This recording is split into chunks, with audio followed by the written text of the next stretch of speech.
একাধিক দাবিতে আইএসএফের বিক্ষোভ, অনুমতি ছাড়া ধর্ণামঞ্চ তৈরির চেষ্টায় রণক্ষেত্র ধর্মতলা। সংশোধনী আইন বাতিল এবং পরিযায়ী শ্রমিকদের উপর নির্যাতনের প্রতিবাদ সহ একাধিক দাবিতে আইএসএফের বিক্ষোভ ঘিরে আজ উত্তাল হয়ে উঠল কলকাতার প্রাণকেন্দ্র ধর্মতলা। পুলিশের অনুমতি ছাড়াই ধর্ণামঞ্চ তৈরির চেষ্টা করলে আইএসএফ সমর্থকদের বাধা দেওয়া হয়। এরপরই পুলিশ ও বিক্ষোভকারীদের মধ্যে খণ্ডযুদ্ধের পরিস্থিতি অগ্নিগর্ভ হয়ে ওঠে।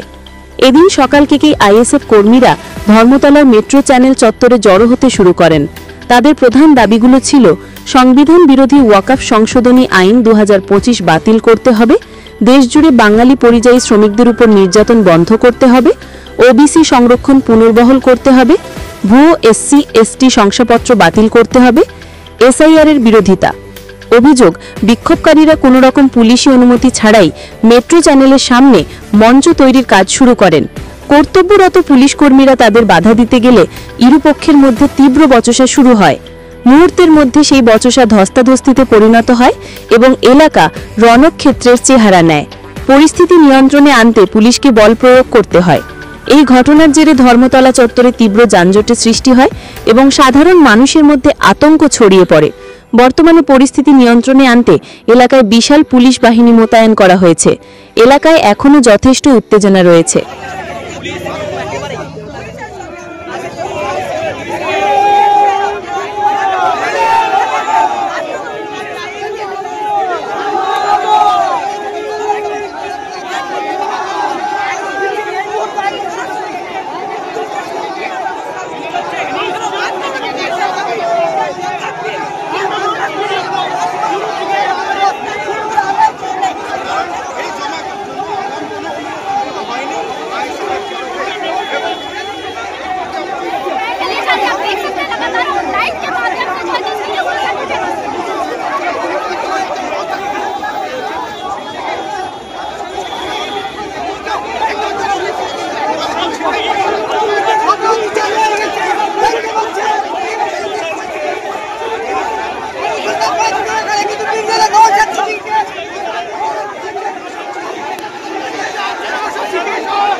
ধরপাকড় চলছে।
পুলিশ কর্মীটা পেয়েছে আরেকটা দিয়ে দাও ওইখানে ঘটনা ঢুকিতে আরেকটা মশা সিঁড়িকে অভিযানের পরে নিয়ে তার জন্য আপনাদেরকে বলা হচ্ছে পুলিশ ডিপার্টমেন্ট যে পুলিশ ডিপার্টমেন্ট বা পাবলিক হোক ওই আরেকটা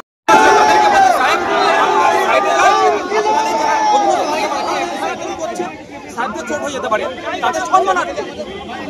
তার পরিবর্তে কি আমি তুমি তো পুলিশের সঙ্গে কথা বলছি। কথা বলছিলাম, খেলছি। প্রিয় সাথী, আমরা প্রত্যেকে যে যেখানে আছি আমরা কর্মসূচিকে আবার আমাদের নেতৃত্ব আমি এখন যেভাবে আমাদের সাথে কথা বলবো,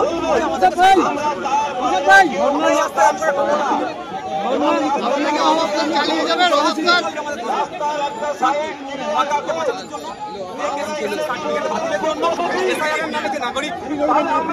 হয়রানি বাতাঙ্গের তৈরি হচ্ছে, এটা বন্ধের জন্য। পরিযায়ী শ্রমিকরা ভিন্ন রাজ্যে বাড়ি আক্রান্ত হচ্ছে, সেটা বন্ধের জন্য। এবং সার্টিফিকেট নিয়ে যেভাবে পিছিয়ে পড়ছে হিন্দু আর মুসলমানরা ক্ষতিগ্রস্ত হচ্ছে, এর স্থায়ী সমাধানের জন্য জোরে খুশি হচ্ছে আমাকে। পারমিশন আমাকে